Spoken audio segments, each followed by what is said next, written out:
नमस्कार दोस्तों, HCS warriors में आप सभी का स्वागत है। आज के हम इस लेक्चर के अंदर डिस्कस करेंगे लॉर्ड रिपन के बारे में। ये कौन थे, कहाँ से आए थे और इनको किस वजह से जाना जाता है और इन्होंने कौन कौन से रिफॉर्म्स इंडिया के अंदर ये लेके आए। तो चलिए स्टार्ट करते हैं। तो सबसे पहला क्वेश्चन है, हु वाज रिपन? रिपन कौन थे? तो ये सामने जो पर्सन आप देख ही रहे हैं, इनका नाम है लॉर्ड रिपन और इनका जो ओरिजिनल नेम है वो है जॉर्ज फ्रेडरिक रॉबिन्सन, लेकिन प्यार से लोग इनको लॉर्ड रिपन के नाम से ही जानते थे। और ये हमारे इंडिया के वाइसरॉय भी रहे हैं 1880 से 1884 के टाइम पे। तो सबसे पहला क्वेश्चन तो यही आ सकता है कि इन्होंने as a viceroy of India कब से कब तक सर्व किया। तो 1880 से 1884।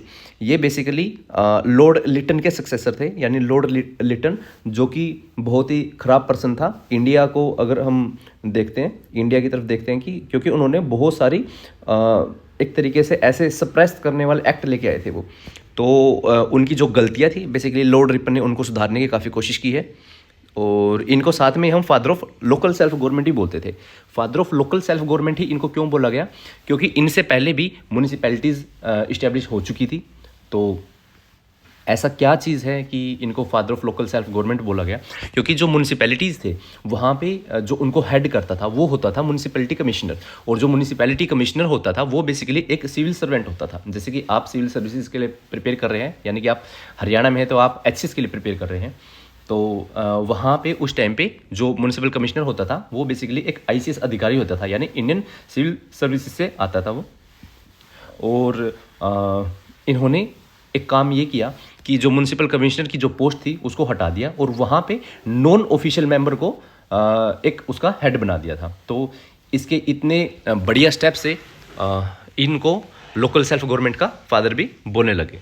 इन्हीं की वजह से इंडिया के अंदर डिसेंट्रलाइजेशन की इतनी ज़्यादा वैल्यू होने लगी थी। उसके बाद हम बात करते हैं लॉर्ड रिपन के रिफॉर्म्स के बारे में। तो इन्होंने कौन कौन से रिफॉर्म लेके आए? सबसे पहला जो रिफॉर्म है वो है फैक्ट्री एक्ट 1881।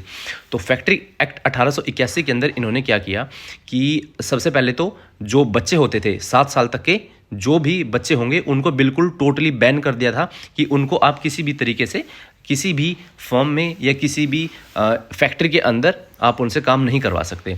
और जो बच्चे 12 साल तक की उम्र के थे उनके लिए उन्होंने टाइम फिक्स कर दिया कि ये 9 घंटे से ज़्यादा काम नहीं करेंगे, प्लस में इनको दिन में एक बार 1 घंटे के लिए ब्रेक दिया जाएगा और महीने के अंदर 4 छुट्टियां दी जाएंगी।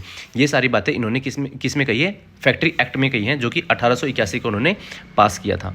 इसके अलावा इन्होंने 1878 के अंदर जो लॉर्ड लिटन ने वर्नाकुलर प्रेस एक्ट पास किया था, उनको उन्होंने 1882 के अंदर लॉर्ड रिपन ने रिपील कर दिया, यानी कि उसको ख़त्म कर दिया। उस एक्ट में ऐसा क्या था कि इनको ख़त्म करना पड़ा? क्योंकि जो वर्नाकुलर प्रेस एक्ट था उसके अंदर ये बातें बोली गई थी कि आप कोई भी लोकल न्यूज़पेपर पब्लिश नहीं कर सकते, यानी कोई किसी भी लोकल लैंग्वेज के अंदर, जैसे कि हिंदी होगी, मराठी होगी, बंगाली होगी, किसी भी लैंग्वेज के अंदर आप अपना अखबार पब्लिश नहीं कर सकते। और सिर्फ और सिर्फ अगर आपको अखबार पब्लिश करना है तो वो यूरोपियन लैंग्वेज के अंदर होना चाहिए। और उसमें भी मोस्ट प्रीफर्ड कौन सी थी? इंग्लिश लैंग्वेज थी। और इसी दौरान इवन रातों रात एक अखबार था जिसको हम बोलते हैं अमृत बाजार पत्रिका, ABP, अमृत बाजार पत्रिका। उन्होंने रात की रात जब जैसे ये एक्ट पास हुआ तो उनका जो लोकल लैंग्वेज में था, वर्नाकुलर लैंग्वेज में था, तो उन्होंने रात की रात में वो इंग्लिश में न्यूज़पेपर कर दिया, जिसकी वजह से वो इस एक्ट के अंदर आने से बच गए थे। 1878 की बात बता रहा हूँ मैं ये, ठीक है। और 1882 के अंदर लॉर्ड रिपन साहब ने इनको एक तरीके से बैन कर दिया या इस पूरे एक्ट को ही रिपील कर दिया। उसके बाद हम बात आते हैं हंटर कमीशन के बारे में। तो हंटर कमीशन क्या कहता था? हंटर कमीशन बेसिकली एक ऐसा कमीशन लॉर्ड रिपन साहब ने बना था, 1882 के अंदर ही ये भी बनवाया था। और इसका मेन काम ये था कि जो प्राइमरी और सेकेंडरी एजुकेशन है उसको किस तरीके से इम्प्रोवाइज़ किया जाए, किस तरीके से इम्प्रूव किया जाए और किस तरीके से जो टीचर्स की ट्रेनिंग है और ये जो इंस्टीट्यूशंस की जो क्वालिटीज़ है उसको इम्प्रूव करवाया जाए। तो ये सारे किस में आए थे? हंटर कमीशन के अंदर आए थे। उसके बाद लोकल सेल्फ गवर्नमेंट का मैंने आपको बता ही दिया था कि इन्होंने डिसेंट्रलाइजेशन के ऊपर काफ़ी काम किया है। और इन्होंने जो अपनी बेसिकली जो म्यूनसिपल बोर्ड है और डिस्ट्रिक्ट कमेटीज़ हैं उसके अंदर नॉन ऑफिशियल मेंबर्स को इन्होंने डालने का काम किया है। उसके बाद हम अब बात आते हैं इल्बर्ट बिल के बारे में। इल्बर्ट बिल कंट्रोवर्सी ये क्या थी? इनका एक तरीके से काम ये था कि जो इंडियन जजेस थे पहले उनको पावर नहीं थी कि कोई भी अगर यूरोपियन सिटीजन होगा और उसको अगर किसी भी पर्टिकुलर केस में डिफेंडेंट की तरह वो काम कर रहा है, यानी उसको डिफेंडेंट है या फिर किसी पर्टिकुलर चीज़ की वजह से वो एक्यूज्ड है, तो उसको इंडियन जजेस ट्राई नहीं कर सकते। बट इन्होंने ये बोला कि ऐसा कुछ नहीं हो सकता, ऐसा कुछ नहीं होना चाहिए इंडिया के अंदर। अगर इंडिया के अंदर आप हैं तो आपके यहाँ के जो इंडियन जजेस हैं वो भी आपको ट्रायल कर सकते हैं। तो ये सारी बात किसमें बोली गई? इल्बर्ट बिल के बारे में बोली गई। और इल्बर्ट बिल आया कब था? ये 1883 और 1884 के अंदर ही ये सारी चीज़ें हुई थी। और इवन दो जो क्रिमिनल प्रोसीजर कोड है उसके अंदर भी कुछ कुछ अमेंडमेंट्स किए गए थे इस इल्बर्ट बिल की वजह से। और उसके बाद हम आते हैं land and tenancy reform. Land and tenancy reform के बारे में भी काफ़ी ज़्यादा उस टाइम पे बातें हुई थी, क्योंकि 1880 के दौरान रिपन ने एक रेंट कमीशन बना था, जिसने कि जो बंगाल के अंदर जो रीजन है वहाँ पे काफ़ी ज़मींदारी सिस्टम थी और वहाँ पे बहुत ही एक्सेस तरीके से वो लोगों को सप्रेस कर रहे थे, उनसे पैसे ले रहे थे। और ये सभी चीज़ों को देखते हुए उन्होंने एक कमीशन बैठाया जिसको रेंट कमीशन भी बोल देते हैं। और रेंट कमीशन की फिर बेसिस पे 1885 यानी इनके जाने के बाद, ये तो 1884 के अंदर ये रिटायर हो गए थे, बट 1885 के अंदर एक बंगाल टेनेंसी एक्ट आया था जो कि इनकी वजह से ही आया था। तो ये भी काम इन्होंने ही किया।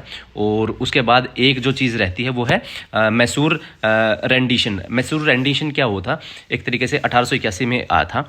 और बेसिकली क्या हुआ था, पहले जो मैसूर रीजन है उसको 1831 में मतलब एक मिस गवर्नेंस की वजह से उसको एक तरीके से जो ब्रिटिश एम्पायर है उन्होंने कंट्रोल में ले लिया था। तो बट जब लॉर्ड रिपन ने इनको स्टडी किया, फिर उन्होंने देखा कि भाई जो भी उसके अंदर क्लेम्स थे कि वहाँ पे मिस गवर्नेंस हुई है तो वो ठीक नहीं पाए गए। और उन्होंने बताया कि वो कुछ ज़्यादा ही ओवर तरीके से उसको चीज़ों की रिपोर्ट बनाई गई थी, वो ठीक नहीं थे। तो इन्होंने बाद में फिर जो उनके राइटफुल रूलर थे उनको उन्होंने हैंड ओवर ये कर दिया था, मैसूर रिडेंशन।